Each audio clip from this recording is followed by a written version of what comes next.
Hi friends, ಎಲ್ಲರಿಗೂ ನಮಸ್ಕಾರ. ಇವತ್ತಿನ ವಿಡಿಯೋದಲ್ಲಿ ನಾನು ಬೇಬಿ ಪಿಂಕ್ ಸ್ಯಾರಿ ಮತ್ತು ಆಕಾಶ್ ಕಲರು ಅಂತ ಸ್ಕೈ ಬ್ಲೂ ಕಲರು ಬ್ಲೌಸ್ ಪೀಸ್ಗೆ ವರ್ಕ್ ಆಗ್ತಾಯಿದ್ದೀನಿ.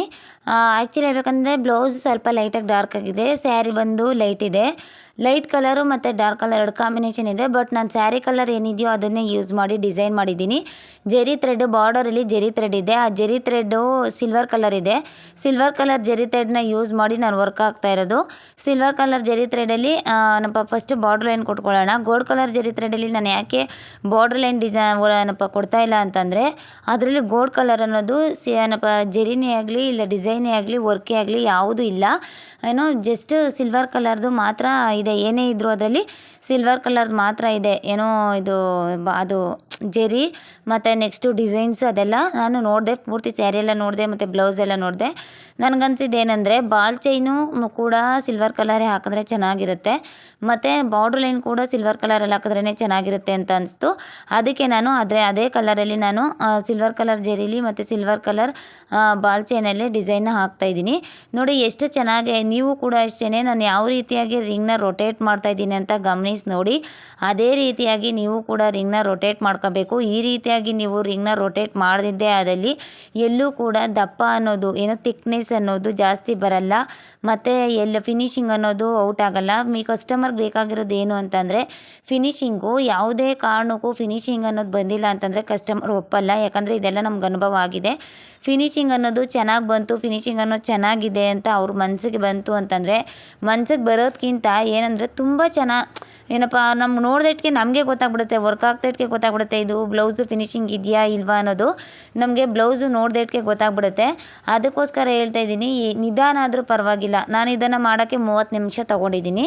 ನೀವು ಎಷ್ಟು ಅವರ್ ತೊಗೋತೀರಾ ಅದು ಇಂಪಾರ್ಟೆಂಟ್ ಅಲ್ಲ, ಎಷ್ಟು ನಿಮಿಷ ತೊಗೋತೀರಾ ಅದು ಇಂಪಾರ್ಟೆಂಟ್ ಅಲ್ಲ, ನೀವು ಎಷ್ಟು ನೀಟಾಗಿ ಮಾಡಿದ್ರಿ ಅನ್ನೋದು ಇಂಪಾರ್ಟೆಂಟು. ಬೇಸಿಕ್ ಆಗಿರೋರಿಗೆ ಅದು ವರ್ಕ್ ಇದೆಯಲ್ಲ, ವರ್ಕ್ನ ಹಾಕೋದು ತುಂಬ ಕಷ್ಟ ಆಗುತ್ತೆ, ಸ್ವಲ್ಪ ಲೇಟ್ ಆಗುತ್ತೆ. ನಮಗಂದರೆ ಒಂದು ಸ್ವಲ್ಪ ಎಕ್ಸ್ಪೀರಿಯೆನ್ಸ್ ಆಗಿರೋದ್ರಿಂದ, ಒಂದು 5 ವರ್ಷ 6 ವರ್ಷ ಎಕ್ಸ್ಪೀರಿಯೆನ್ಸ್ ಆಗಿರೋದ್ರಿಂದ ನಾವು ಒಂದು ಸ್ವಲ್ಪ ಫಾಸ್ಟಾಗಿ ಹಾಕ್ತಾಯಿದ್ದೀವಿ. ನಮಗೊಂದು ಐಡಿಯಾ ಇದೆ. ರಿಂಗ್ನ ಈ ರೀತಿಯಾಗಿ ರೊಟೇಟ್ ಮಾಡ್ಕೋಬೇಕು, ಮತ್ತು ರಿಂಗ್ನ ಥ್ರೆಡ್ನ ಈ ರೀತಿಯಾಗಿ ಸೆಲೆಕ್ಷನ್ ಮಾಡ್ಕೋಬೇಕು, ಮತ್ತು ವಿಡ್ತ್ನ ಈ ರೀತಿಯಾಗಿ ಅಡ್ಜಸ್ಟ್ ಮಾಡ್ಕೋಬೇಕು ಅನ್ನೋದು ಒಂದು ಐಡಿಯಾ ಇದೆ ನಮಗೆ. ಅದಕ್ಕೋಸ್ಕರ ನಾವು ಫಾಸ್ಟಾಗಿ ಬೇಗ ಮುಗಿಸ್ತೀವಿ. ನಮಗೆ ಎಷ್ಟೇ ಅರ್ಜೆಂಟ್ ಇದ್ದರೂ ಬೇಗನೆ ಮುಗಿಸ್ತೀವಿ. ನೋಡಿ, ಇದು 2 ಕಲರ್ ಮಾತ್ರ ನಾನು ಯೂಸ್ ಮಾಡಿರೋದು. 2 ಕಲರ್ಸ್ ದಾರಕ್ಕೆ ಎಷ್ಟು ಬೀಳ್ಬೋದು ಅಮೌಂಟು ಅಂತಂದರೆ, ಇವಾಗ ನಾನು 80 ರೂಪಾಯಿ ಕೊಟ್ಟು ಜೆರಿ ಥ್ರೆಡ್ ತಂದಿಟ್ಟಿರ್ತೀನಿ. ಸಿಲ್ವರ್ ಕಲರ್ ಜೆರಿ ಥ್ರೆಡ್ ಏನು ಜಾಸ್ತಿ ಓಡಲ್ಲ, ಗೋಲ್ಡೇ ಜಾಸ್ತಿ ಓಡೋದು. ಡಿಸೈನ್ ಮಾಡಬೇಕಾದ್ರೆ thread colour silver colour thread ಜಾಸ್ತಿ ಜಾಸ್ತಿ ಬರಲ್ಲ, ರೇರಾಗಿ ಬರುತ್ತೆ. ಈ ಸಿಲ್ವರ್ ಕಲರ್ ಥ್ರೆಡ್ಗೆ 80 ರೂಪಾಯಿ ತೊಗೊಬಂದರೆ ನಾನು ಅದಿಲ್ಲ ಅಂದರೂ ಒಂದು 10-15 ಬ್ಲೌಸ್ಗೆ ನಾನು ಹಾಕ್ಬೋದು, 20 ಬ್ಲೌಸ್ಗೆ ಹಾಕ್ಬೋದು. 80 ರೂಪಾಯಿಲಿ ನಾನು 20 ರೂಪಾಯಿನ ದಾರ ಮಾತ್ರ ಈ ಬ್ಲೌಸ್ಗೆ ಯೂಸ್ ಮಾಡ್ತೀನಿ ಅಂತ ಹೇಳೋಕ್ಕೆ ಇಷ್ಟಪಡ್ತೀನಿ. ಮತ್ತು next pink colour silk thread ಇದೆಯಲ್ಲ, ಅದು ಬೇಬಿ ಪಿಂಕ್ ಇದೆ. ಆ ಬೇಬಿ ಪಿಂಕ್ ಸಿಲ್ಕ್ ಥ್ರೆಡ್ನ ನಾನೇನು ಪೂರ್ತಿಯಾಗಿ ಯೂಸ್ ಮಾಡಲ್ಲ, ಅಂದರೆ ಅದೇನು ಒಂದು ಬ್ಲೌಸ್ಗೆ ಪೂರ್ತಿಯಾಗಿ ಏನು ಯೂಸ್ ಮಾಡಲ್ಲ. ಅದು ಹೆವಿ ವರ್ಕ್ ಇದ್ದರೆ ಮಾತ್ರ ಅದು ಪೂರ್ತಿಯಾಗಿ ಯೂಸ್ ಮಾಡ್ತೀನಿ. ಹೆವಿ ವರ್ಕ್ ಇಲ್ಲ ಅಂತಂದರೆ ನಾನೇನು ಪೂರ್ತಿಯಾಗಿ ಯೂಸ್ ಮಾಡೋಕ್ಕೆ ಹೋಗಲ್ಲ. ಸ್ವಲ್ಪ ಒಂದು ಕಾಲು ಭಾಗ ಖಾಲಿ ಆಗ್ಬೋದು. ಇವಾಗ ಸಿಲ್ಕ್ ಥ್ರೆಡ್ ಬಂದು 30 ರೂಪಾಯಿನ ತೊಗೊಬರ್ತೀನಿ ನಾನು, ಕ್ವಾಲಿಟಿ ಆಗಿರೋದು.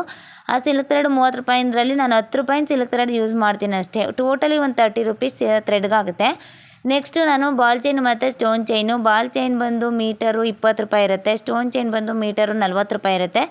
ಬಾಲ್ ಚೈನು 20 ರೂಪಾಯಿ ಒಂದು ಮೀಟ್ರ್ ಎಟ್ಕಲ್ಲ, ಯಾಕಂದರೆ ಇದರಲ್ಲಿ ಡಬಲ್ ಲೇಯರ್ ಬಾಲ್ ಚೈನ್ ಕೊಟ್ಟಿದ್ದೀನಿ ನಾನು. ಆ ಡಬಲ್ ಲೇಯರ್ ಬಾಲ್ ಚೈನು ಒಂದು ಸೈಡ್ಗೆ 1 ಮೀಟ್ರ್, ಅಂದರೆ ಅಮ್ಮಮ್ಮ ಅಂದರು ತೋಳಿಗೆ ಮತ್ತು ಬ್ಯಾಕು ಫ್ರಂಟು ಎಲ್ಲ ಡಬಲ್ ಲೇಯರೇ ಕೊಡ್ತೀನಿ ಅಂತಂದರೆ 4 ಮೀಟ್ರ್ ಬಾಲ್ ಚೈನ್ ಬೇಕು. 4 ಮೀಟ್ರ್ ಬಾಲ್ ಚೈನ್ಗೆ ಎಷ್ಟಾಗುತ್ತೆ? 20, 20, 40, 60, 80, 2, 4, 8, 80 ಮೀಟ್ರು 80 ರೂಪಾಯಿ ಆಯಿತು. 4 ಮೀಟ್ರಿಗೆ ಬಾಲ್ ಚೈನ್ಗೆ 80 ರೂಪಾಯಿ ಆಯಿತು. ಸ್ಟೋನ್ ಚೈನ್ ಬಂದು 2 ಮೀಟ್ರ್ ಸಾಕು, ಅದು 80 ರೂಪಾಯಿ ಆಯಿತು. 80, 160 ರೂಪಾಯಿ ಆಯಿತು. ಥ್ರೆಡ್ ಬಂದು 40 ರೂಪಾಯಿ. 40 ರೂಪಾಯಿ ಅಂದರೆ 40 ರೂಪಾಯಿನ ಥ್ರೆಡ್ನ ಯೂಸ್ ಮಾಡಿರ್ತೀವಿ. 160, 40, 200 ರೂಪಾಯಿ ಬಂಡವಾಳ ಹಾಕಿದ್ದೀನಿ. 200 ರೂಪಾಯಿ ಬಂಡವಾಳ ಹಾಕಿ ನಾವು ಇವಾಗ ಈ ಥರ ವರ್ಕ್ ಹಾಕ್ಕೊಟ್ರೆ ನೀವು ವಿತೌಟ್ ಸ್ಟಿಚಿಂಗು 800 ರೂಪೀಸ್ ತೊಗೋಬೋದು. ವಿತ್ ಸ್ಟಿಚಿಂಗು ನಾವು ಎಷ್ಟು ತೊಗೋತೀವಿ ಅಂತಂದರೆ, ನಾನು 1350 ರೂಪೀಸ್ ಹೇಳಿದ್ದೀನಿ ವಿತ್ ಸ್ಟಿಚಿಂಗು. ಮತ್ತು ನೆಕ್ಸ್ಟು ಕುಚ್ಚು ಡಿಸೈನು ಸಿಂಪಲ್ಲಾಗಿ ಕ್ರೋಶ ಕುಚ್ಚು ಹಾಕ್ಕೊಡ್ತೀನಿ ಅಂತ ಅವ್ರಿಗೆ ಹೇಳಿದ್ದೀನಿ. ಸಿಂಪಲಾಗಿ ಕ್ರೋಶ ಕುಚ್ಚು ಎಲ್ಲ ಸೇರಿ 1600 ರುಪೀಸ್ ಹೇಳಿದ್ದೀನಿ. ಅವರು 1500 ಮಾಡ್ಕೊಳ್ಳಿ ಅಂತ ಹೇಳ್ತಾ ಇದ್ದಾರೆ, ಯಾಕಂದರೆ ರೆಗ್ಯುಲರ್ ಕಸ್ಟಮರು, ಅದರಿಂದ ಸ್ವಲ್ಪ 1500 ಮಾಡ್ಕೊಳ್ಳಿ ಅಂತ ಹೇಳ್ತಾ ಇದ್ದಾರೆ. ಲಾಸ್ಟ್ ಫೈನಲಿ ಎಷ್ಟು ಬರ್ತಾರೆ ನೋಡೋಣ ರೇಟು. ನೋಡಿ, ನಾನು ಹೇಳ್ತಾ ಇದ್ದೀನಿ ಯಾವ ರೀತಿಯಾಗಿ ಮಾಡೋದು ಅಂತ, ಮತ್ತು ಎಷ್ಟು ರೇಟ್ ಕೊಟ್ಟು ತೊಗೋತಾ ಇದ್ದೀವಿ ಮತ್ತು ಎಷ್ಟು ರೇಟ್ ಕೊಟ್ಟು ಮಾಡ್ತಾ ಇದ್ದೀವಿ ಅಂತ ಎಲ್ಲನೂ ಪೂರ್ತಿ ಡೀಟೇಲಾಗಿ ನಾನು ವೀಡಿಯೋದಲ್ಲಿ ಹೇಳ್ತಾ ಇದ್ದೀನಿ. ನಿಮ್ಮ ಕಡೆ ಎಷ್ಟಿರುತ್ತೆ ರೇಟು ನನಗೆ ಗೊತ್ತಿಲ್ಲ, ಆದರೆ ಬಟ್ ಒಂದೊಂದು ಕಡೆ ಒಂದೊಂದು ರೇಟ್ ಇರುತ್ತೆ, ಯಾಕಂದರೆ ಅದು ಡಿಪೆಂಡ್ ಅಪಾನ್ ಏರಿಯಾ ಕೂಡ ಆಗುತ್ತೆ ಮತ್ತು ಕ್ವಾಲಿಟಿ ಕೂಡ ಮೇಲೂ ಹೋಗುತ್ತೆ. ಕ್ವಾಲಿಟಿ ಕಮ್ಮಿ ಇದ್ದರೆ ಅದಕ್ಕಿಂತ ಕಮ್ಮಿ ಇರ್ಬೋದು, ಕ್ವಾಲಿಟಿ ಜಾಸ್ತಿ ಇದ್ದರೆ ಅದಕ್ಕಿಂತ ಜಾಸ್ತಿ ಕೂಡ ಆಗ್ಬೋದು. ಅದನ್ನು ನಾವು ಹೇಳೋಕ್ಕಾಗಲ್ಲ, ಯಾಕಂತಂದರೆ ಅದು ಯಾವ ರೀತಿಯಾಗಾದರೂ ಹೋಗ್ಬೋದು, ಅದು ನಿಮ್ಮ ಏರಿಯಾದ ಮೇಲೆ ಡಿಪೆಂಡ್ ಇರುತ್ತೆ. ಇವೆಲ್ಲ ಎಂಬ್ರಾಯ್ಡ್ರಿ ಮಾಡಬೇಕಾದ್ರೆ, ಮಷಿನ್ ವರ್ಕ್ ಮಾಡಬೇಕಾದ್ರೆ ಮೆಟೀರಿಯಲ್ಸ್ ಎಲ್ಲ ತುಂಬ ಕಾಸ್ಟ್ಲಿ ಯಾವುದೂ ಇರೋಲ್ಲ. ತುಂಬ ಕಾಸ್ಟ್ಲಿ ಅಂದರೆ ಮಷಿನ್ ಒಂದೇ ಇರುತ್ತೆ, 16,500. ಅದು ಬಿಟ್ಟರೆ ಬೇರೆ ಯಾವುದೂ ಇರೋಲ್ಲ. ಹ್ಯಾಂಡ್ ವರ್ಕಲ್ಲಿ, ಹ್ಯಾಂಡ್ ಎಂಬ್ರಾಯ್ಡ್ರಿಲಿ ತುಂಬ ಕಾಸ್ಟ್ಲಿ ಮೆಟೀರಿಯಲು ಇರುತ್ತೆ, ಯಾಕಂದರೆ ಮೆಟೀರಿಯಲ್ ಎಲ್ಲ ಕಾಸ್ಟ್ಲಿನೇ ಇರುತ್ತೆ ಹ್ಯಾಂಡ್ ವರ್ಕಲ್ಲಿ. ಅದನ್ನು ನಾವು ಬಂಡವಾಳ ಹಾಕೋದೇ ಜಾಸ್ತಿ ಆಗುತ್ತೆ, ಅದನ್ನು ನಾವು ಎತ್ತಬೇಕಂದ್ರೆ ಸ್ವಲ್ಪ ಕಷ್ಟ ಇರುತ್ತೆ. ಮಷಿನ್ ವರ್ಕಲ್ಲಿ ಆ ಥರ ಅಲ್ಲ, ಒಂದ್ಸರಿ ನಾವು ಬಂಡವಾಳ ಹಾಕ್ತೀವಿ ಅಂತಂದರೆ ಬೇಗನೆ ಎತ್ತಿಬಿಡ್ಬೋದು ಅದರಲ್ಲಿ, ಯಾಕಂದರೆ ಫಿನಿಶಿಂಗ್ ಚೆನ್ನಾಗಿತ್ತು ಅಂದರೆ ಆರ್ಡರ್ಸ್ ಬರ್ತಾ ಇರುತ್ತೆ. ಆ ಆರ್ಡರ್ಸ್ನ ನಾವು ತೊಗೋತಾ ಇದ್ವಿ, ಮಾಡ್ತಾಯಿದ್ವಿ ಅಂತಂದರೆ ಆರಾಮ್ಸೆ ನಾವು ಮಾಡ್ಬೋದು. ಓಕೆ, ನಾನು ನೋಡಿ ball chain stone chain attach ಮಾಡಬೇಕಾದ್ರೆ ನಾನು ಏನು ಮಾಡಿದ್ದೀನಿ ಅಂತಂದರೆ, ಬಾಲ್ ಚೈನು ಮತ್ತು ಸ್ಟೋನ್ ಚೈನ್ನ 3 ಒಂದೇ ಸರಿಗೆ ಇಟ್ಕೊಂಡು ಅಟ್ಯಾಚ್ ಮಾಡಿದ್ದೀನಿ.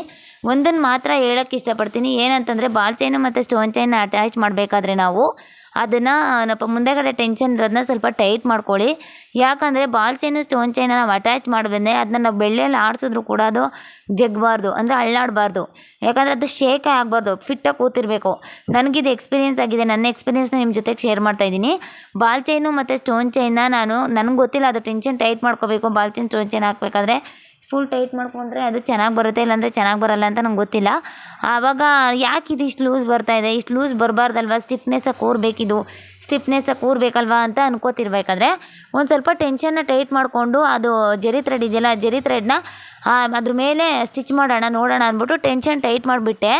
ಟೈಟ್ ಮಾಡಿದಷ್ಟು ಅದು ಬಾಲ್ ಚೈನ್ ಮತ್ತು ಸ್ಟೋನ್ ಚೈನು ಫುಲ್ ಟೈಟಾಗಿ ಕೂತ್ಕೋತಾಯಿತ್ತು. ಅದು ಬೆಳ್ಳಿಯಲ್ಲಿ ಅಲ್ಲಾಡಿಸಿದ್ರು ಕೂಡ ಅದು ಅಲ್ಲಾಡ್ತಾ ಇರಲಿಲ್ಲ.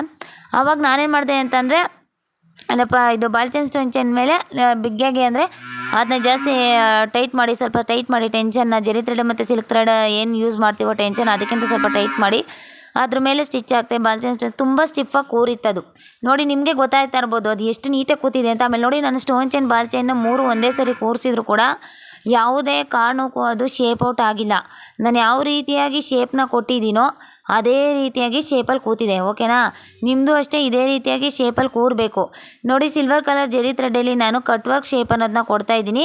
ನೀವು ಕೂಡ ಇದೇ ರೀತಿಯಾಗಿ ಕಟ್ ವರ್ಕ್ ಶೇಪ್ ಅನ್ನೋದನ್ನ ಕೊಡಿ, ತುಂಬ ಚೆನ್ನಾಗಿ ಬರುತ್ತೆ. ನಾನು ಸಿಲ್ವರ್ ಕಲರ್ ಜರಿ ಥ್ರೆಡ್ಡು, ನಾನು ಸಿಲ್ವರ್ ಕಲರು ಬಾರ್ಡ್ರ್ ಲೈನ್ ಇರೋದ್ರಿಂದ ಸಿಲ್ವರ್ ಕಲರ್ ಕೊಟ್ಟಿದ್ದೀನಿ. ಗೋಲ್ಡ್ ಕಲರ್ ಬಾರ್ಡ್ರ್ ಲೈನ್ ಇರೋರು ಗೋಲ್ಡ್ ಕಲರ್ ಕೊಟ್ಕೋಬೋದು. ನಾನು ಯಾವ ರೀತಿಯಾಗಿ ಡಿಸೈನ್ ಮಾಡ್ತಾಯಿದ್ದೀನಿ ಅಂತ ನೀವು ನೋಡಿ. ನಾನು ಯಾವುದೇ ಥರದ ಡ್ರಾಯಿಂಗ್ ಮಾಡ್ಕೊಂಡಿಲ್ಲ, ಬಟ್ ಕಟ್ ವರ್ಕ್ ಮಾತ್ರ ನಾನು ಡ್ರಾಯಿಂಗ್ ಮಾಡ್ಕೊಂಡಿದ್ದೆ. ಯಾಕಂತಂದರೆ ಅದು ಶೇಪ್ ಔಟ್ ಆದರೆ ತುಂಬ ಫಿನಿಶಿಂಗ್ ಎಲ್ಲ ಹೋಗುತ್ತೆ ಅಂತ ಅಂದ್ಬಿಟ್ಟು ನಾನು ಕಟ್ ವರ್ಕ್ ಮಾತ್ರ ಡ್ರಾಯಿಂಗ್ ಮಾಡ್ಕೊಂಡಿದ್ದೆ. ಆ ಕಟ್ ವರ್ಕ್ ಡ್ರಾಯಿಂಗ್ ಮಾಡೋದನ್ನ ಫಸ್ಟು 0 ನಂಬರಲ್ಲಿ ಅದ್ರ ಮೇಲೆ ಸ್ಟಿಚ್ ಹಾಕ್ಕೊಂಡೆ. ಯಾಕಂತಂದರೆ ಅದು ವೇರಿಯೇಷನ್ ಆಗಬಾರ್ದು ಅಂತ. ಯಾಕಂದರೆ ಎಕ್ಸ್ಪೀರಿಯೆನ್ಸ್ ಆಗೋವರೆಗೂ ಎಷ್ಟು ನಾವು ಪ್ರಾಕ್ಟೀಸ್ ಮಾಡ್ತೀವೋ ಅಷ್ಟು ಇಂಪಾರ್ಟೆಂಟೇ. ತುಂಬ ಎಕ್ಸ್ಪೀರಿಯೆನ್ಸ್ ಆಗ್ತಾ ನಮ್ಗೆ ಬರುತ್ತೆ. ನಾವು ಎಲ್ಲದರಲ್ಲೂ ಪರ್ಫೆಕ್ಟ್ ಅಂತ ಹೇಳೋಕ್ಕಾಗಲ್ಲ, ಯಾಕಂದರೆ ಎಲ್ಲರೂ ಎಲ್ಲದರಲ್ಲೂ ಪರ್ಫೆಕ್ಟ್ ಆಗಿರಲ್ಲ, ಒಂದಾದರೂ ರಾಂಗ್ ಮಾಡೇ ಮಾಡ್ತಾರೆ. ಬಟ್ ನಮ್ಗೆ ಏನಿರುತ್ತೋ ಅದನ್ನು ನಾವು ಅಕ್ಸೆಪ್ಟ್ ಮಾಡಿ ಹೋಗ್ತಾ ಇರಬೇಕಷ್ಟೇ. ನೋಡಿ, ನಾನು ಯಾವ ರೀತಿಯಾಗಿ ನಾನು ಕಟ್ ವರ್ಕ್ ಶೇಪ್ ಅನ್ನೋದನ್ನ ಕೊಟ್ಟಿದ್ದೀನಿ ಮತ್ತು ಫ್ಲವರ್ನ ಯಾವ ರೀತಿಯಾಗಿ ಡ್ರಾ ಮಾಡ್ತಾಯಿದ್ದೀನಿ ಅಂತ, ಲೀಫ್ ಡಿಸೈನ್ನ ಫ್ಲವರ್ ಟೈಪ್ ಕ್ರಿಯೇಟ್ ಮಾಡ್ತಾಯಿದ್ದೀನಿ. ಫಸ್ಟು ಇವಾಗ ಸಿಲ್ವರ್ ಕಲರ್ ಜರಿ ಥ್ರೆಡಲ್ಲಿ ಆ ಥರ ಒಂದು 4 ಲೀಫ್ನ ಡ್ರಾ ಮಾಡ್ಕೋತೀನಿ. ಅದಾದಮೇಲೆ ಬೇಬಿ ಪಿಂಕಲ್ಲಿ ಅದು ಸಿಲ್ವರ್ ಜರಿ ಇದೆಯಲ್ಲ, ಸಿಲ್ವರ್ ಜರಿ ಮುಂಚೆನೇ ಬೇಬಿ ಕಲರಲ್ಲಿ ಇನ್ನೊಂದು ಲೀಫು ಮತ್ತು ಸ್ಪೇಸ್ ಇದೆಯಲ್ವ, ಕಟ್ ವರ್ಕ್ ಮಧ್ಯೆ ಸ್ಪೇಸ್ ಇದೆಯಲ್ಲ, ಸ್ಪೇಸ್ ಮಧ್ಯಕ್ಕೂ ಆ ಬೇಬಿ ಪಿಂಕ್ ಕಲರಲ್ಲಿ ಫಿಲ್ಲಿಂಗ್ ಅನ್ನೋದನ್ನ ಕೊಡ್ತೀನಿ. ತುಂಬ ಚೆನ್ನಾಗಿ ಗ್ರ್ಯಾಂಡಾಗಿ ಕಾಣಿಸುತ್ತಾ ಇದೆ ಇದು ಬ್ಲೌಸು, ತುಂಬ ಚೆನ್ನಾಗಿದೆ. ನಂಗೆ ತುಂಬಾ ಇಷ್ಟ ಆಯಿತು ಇದು ಬ್ಲೌಸು. ಸ್ಲೀವ್ ಕೂಡ ಡಿಸೈನ್ ಮಾಡ್ತೀನಿ. ನೆಕ್ಸ್ಟ್ ಸ್ಲೀವ್ ಡಿಸೈನ್ಗೆ ತೋರಿಸ್ತೀನಿ ಯಾವ ರೀತಿಯಾಗಿ ನಾನು ವರ್ಕ್ ಅನ್ನೋದನ್ನ ಹಾಕ್ತಾಯಿದ್ದೀನಿ ಅನ್ನೋದನ್ನ. ನಾನು ನೆಕ್ಸ್ಟು ಇದು ಸ್ಲೀವ್ಗೆ ಯಾವ ರೀತಿಯಾಗಿ ವರ್ಕ್ ಆಗ್ತೀನಿ ಅಂತ ಸ್ಲೀವ್ ಡಿಸೈನ್ ಅಂದ್ಬಿಟ್ಟು ಒಂದು ವೀಡಿಯೋ ಮಾಡಿ ಹಾಕ್ತೀನಿ. ತುಂಬ ಡಿಫ್ರೆಂಟಾಗಿ ಮಾಡಬೇಕು ಅಂತ ಅನ್ಕೋತಾ ಇದ್ದೀನಿ. ಒಂದೇ ಥರ ಎಲ್ಲ ಇರಬಾರ್ದು, ತುಂಬ ಡಿಫ್ರೆಂಟಾಗಿ ಏನಾದರೂ ಇರಲಿ ಅಂತ ಅನ್ಕೋತಾ ಇದ್ದೀನಿ. ನೋಡೋಣ ಯಾವ ರೀತಿಯಾಗಿ ಬರುತ್ತೆ ಡಿಸೈನು ಅಂತ. ಯಾಕಂದರೆ ನಾವು ಡಿಸೈನ್ ಡೈಲಿ ಮಾಡ್ತಾ ಇರ್ತೀವಿ, ಮಾಡಲ್ಲ ಅಂತ ಹೇಳಲ್ಲ.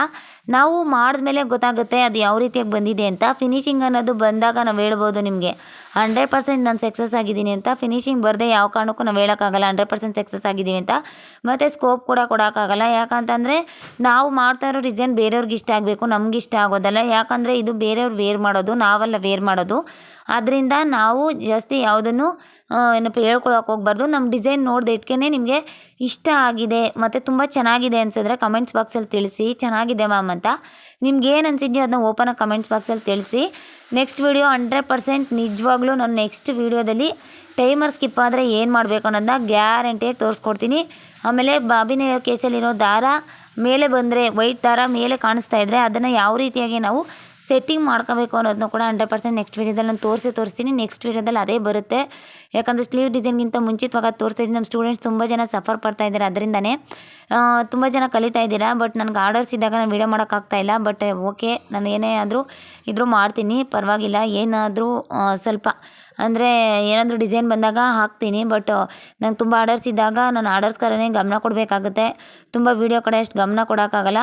ನನ್ನ ಫೋನ್ ಬೇರೆ ರಿಪೇರಿ ಆಗಿಬಿಟ್ಟಿದೆ. ಅದರಿಂದ ನನಗೆ ವಾಟ್ಸಪ್ಪಲ್ಲಿ ನಮ್ಮ ಸ್ಟೂಡೆಂಟ್ಸ್ ಏನೇ ಏನಪ್ಪ ಇದು ಡಿಸೈನ್ಸ್ಗಳೆಲ್ಲ ಮಾಡ್ತಾಯಿದ್ರು ನಾನು ರಿಪ್ಲೈ ಮಾಡೋಕ್ಕಾಗ್ತಾಯಿಲ್ಲ. ತುಂಬ ಅಂದರೆ ಬೇಜಾರಾಗ್ತಾಯಿದೆ ಸ್ವಲ್ಪ. ಅದರಿಂದ ಸ್ವಲ್ಪ ಏನಿಲ್ಲ, ಓಕೆ, ಪ್ರಾಬ್ಲಮ್ ಇಲ್ಲ. ನೆಕ್ಸ್ಟ್ ನಾನು ಫೋನ್ ರಿಪೇರಿ ಮಾಡಿಸಿ ಅವ್ರಿಗೆ ರಿಪ್ಲೈ ಮಾಡ್ತೀನಿ. ಕಾಲ್ ಮಾಡೋಕ್ಕೂ ಕೂಡ ಆಗ್ತಾಯಿಲ್ಲ ಅವ್ರಿಗೆ. ನೋಡಿ, ಇವಾಗ ನಾನು ಲೀಫ್ನ ಮಧ್ಯೆ ಸ್ಪೇಸ್ ಇತ್ತಲ್ಲ, ಮಧ್ಯೆ ಸ್ಪೇಸ್ಗೆ ನಾನು ಲೀಫ್ ಅನ್ನೋದನ್ನ ಡ್ರಾ ಮಾಡ್ತಾಯಿದ್ದೀನಿ. ಅದೇ ಥರ ನೀವು ಕೂಡ ಡ್ರಾ ಮಾಡ್ಕೊಳ್ಳಿ, ತುಂಬ ಚೆನ್ನಾಗಿ ಬರುತ್ತೆ ಅದು ಲೀಫ್ ಡಿಸೈನು. ನೀವು ಕೂಡ ಅದು ಸ್ಪೇಸ್ ಎಷ್ಟಿದೆಯೋ ಅಷ್ಟು ದಪ್ಪನೇ ಮಾಡಿ. ಅಂದರೆ ಸ್ಪೇಸ್ ಜಾಸ್ತಿ ಕೊಟ್ಬಿಟ್ಟು ದಪ್ಪ ಲೀಫ್ ಕೊಟ್ಬಿಟ್ಟು ಮೇಡಮ್ ನೀವು ಹೇಳೋ ಥರನೇ ನಾನು ಆ ಸ್ಪೇಸ್ ಎಷ್ಟಿದೆಯೋ ಅಷ್ಟು ಸ್ಪೇಸಲ್ಲಿ ಲೀಫ್ನ ಫಿಲ್ಲಿಂಗ್ ಕೊಟ್ಟೆ, ಈ ಥರ ಬಂದ್ಬಿಟ್ಟಿದೆ ಮೇಡಮ್ ಅಂತ ಹೇಳ್ಬೇಡಿ.